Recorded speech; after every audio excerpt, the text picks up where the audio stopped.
बिस्मिल्लाहिर्रहमानिर्रहीम। Then next हमारे पास है जोन ऑफ इनेमल केरीज, ठीक है। देन इसके 4 जोन्स हैं, ठीक है। फर्स्ट वन है सरफेस जोन, देन है body of legion, third one है डार्क जोन और देन है ट्रांसलूसेंट जोन, ठीक है। ये आपका जो सरफेस, ठीक है, टू सरफेस के ऊपर होगा, ठीक है, वो होगा। देन उसको वो होता है अनइफेक्टेड बाय द केरीज, ठीक है, बैरियर के तौर पे करता है, ठीक है। इन्वेजन नहीं होने देता है बैक्टीरियल अटैक को, ठीक है। इसका लोअर पोर वॉल्यूम होता है, ठीक है, क्योंकि ये एक बैरियर के तौर पे एक्ट कर रहा होता है, तो ये एक रास्ता नहीं प्रोवाइड कर सकता है बैक्टीरिया को, ठीक है। देन आपका बॉडी फ्लीजन जो होता है लार्जेस्ट पोर्शन होता है, ठीक है। इसमें आपके पास जो लार्जेस्ट पोर वॉल्यूम होता है ना, वो आपके पास होता है, ठीक है। ओबियसली बैक्टीरिया इन्वॉल्व है तो आपका जो पोर वॉल्यूम है वो भी बढ़ जाएगा, ठीक है। इसमें मेनली आपके स्ट्राई ऑफ रेड सेम नज़र आते होते हैं, और वो क्यों नज़र आ रहे होते हैं कि जो मिनरल होते हैं वो डिसोल्यूशन हो जाते हैं। डिसोल्यूशन कैसे होते हैं कि आपके जो बैक्टीरिया होते हैं वो कार्बोहाइड्रेट यूज़ करके एसिड प्रोड्यूस करते हैं, तो वो मिनरल्स को रिजोल्व कर जाते हैं अपने साथ, ठीक है। और इस जोन में आपके पास बैक्टीरिया भी प्रेजेंट होते हैं। देन आपके पास रहते हैं डार्क जोन, ठीक है। इसमें आपके पास जो लाइट होती है वो ट्रांसमिट नहीं होती, ठीक है। आपके जो पोर्स होते हैं उनका साइज़ छोटा हो जाता है, ठीक है। तो और आप क्यूनोलिन यूज़ करते हैं, ठीक है। ओपैक होते हैं, आपका ये वाला जो जोन होता है वो आपका ओपैक होता है, ठीक है। और इसमें जो पोर वॉल्यूम होता है परसेंटेज वो 2 to 4% आपका होता है, ठीक है। ये लार्जेस्ट होता है, ये 25 से 50% होता है, ये 5 से 10% होता है, ठीक है। इसमें आपको असल में जो केरीज होते हैं वो एक एपिसोडिक डिजीज़ होती है, ठीक है। कोई मतलब कभी आपकी डीमिनरलाइजेशन चल रही होगी, कभी रीमिनरलाइजेशन चल रही होगी, ठीक है। तो हमें एक वेरिएशन नज़र आ रही होगी, ठीक है। हमें कुछ जो आपका ये डार्क जोन होता है वो बेसिकली आपकी रीमिनरलाइजेशन की इंडिकेशन कर रहा होता है, इंडिकेशन ऑफ रीमिनरलाइजेशन, ठीक है।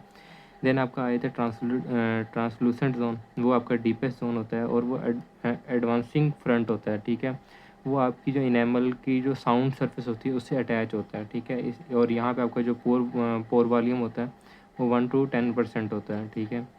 तो ये कुछ जोन्स है इनेमल केरीज के, ठीक है। देन आपकी प्रोग्रेस के बारे में उन्होंने कुछ बातें बताई हैं कि पीक रेट होता है वो एक इरप्शन के 3 साल तक होता है। मतलब जब आपके जो एक दांत इरप्ट करता है उसके 3 साल बाद वो केरीज डेवलप करना स्टार्ट कर सकता है। अगर उसको मतलब एक अटैक वाला बैक्टीरियल अटैक उसके ऊपर होता है तो 3 साल बाद उसका पीक रेट पहुंचेगा। देन आपकी पीटेंट फिशर जो होती हैं वो लेस टाइम लेती हैं, ठीक है, डेवलप होने के लिए as comparison to the smooth surface, ठीक है। उनको पीटेंट फिशर को एक रास्ता मिल जाता है। देन आपके उन्होंने कुछ बातें बताई कि अगर किसी पेशेंट ने रेडिएशन मतलब रेडियोथेरापी कराई है, ठीक है, तो रेडिएशन की वजह से हाइपोसलाइवेशन हुई है, तो 3 मंथ्स के अंदर अंदर ही वो केरीज डेवलप कर सकता है, ठीक है।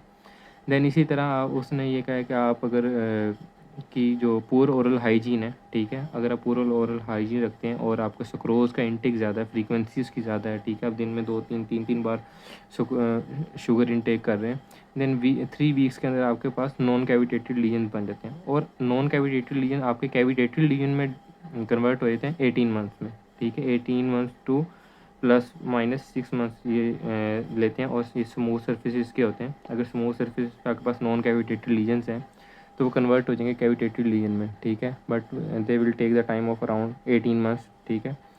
देन आपके पास रहते हैं कि कैविटेटेड इनेमल केरीज। इसमें आपके पास होता क्या है कि आपके पास ब्रेक डाउन हो चुका होता है, ठीक है। और हम अगर थोड़ी सी भी प्रोबिंग करेंगे तो वो क्या होगा कि वो एक्सेलरेशन हो जाएगी, ठीक है। मतलब वो एक एक्सटेंसिव ब्रेक डाउन हो जाएगा, ठीक है, इसलिए हम प्रोबिंग यूज़ नहीं करते। और जो कैविटेटेड लीजन है वो, ठीक है, नॉन कैविटेटेड लीजन को हम सिर्फ सीलेंट वगैरह इस तरह की चीज़ें they don't require the restoration, ठीक है। But on the other hand अगर हम देखें कि कैविटेटेड जो लीजन्स हैं उनमें हमें रेस्टोरेशन चाहिए होती है उसको रिजॉल्व करने के लिए, ठीक है। क्योंकि जो आप जैसे ही एक लीजन जो है कैविटेटेड में कन्वर्ट होता है, ठीक है, उसको एक मीडियम प्रोवाइड हो जाता है, ठीक है, उसके पास कार्बोहाइड्रेट्स होते हैं, ठीक है, वो अपना एसिडिक इन्वायरमेंट क्रिएट कर लेता है, ठीक है। तो आपकी जो साइनर्जिस्टिक एक्सेलरेशन ऑफ ग्रोथ हो जाती है, मतलब एक्सपोनेंशियली, ठीक है, मतलब एक्स की पावर से आपके साथ स्टार्ट हो जाती है ग्रोथ, ठीक है। देन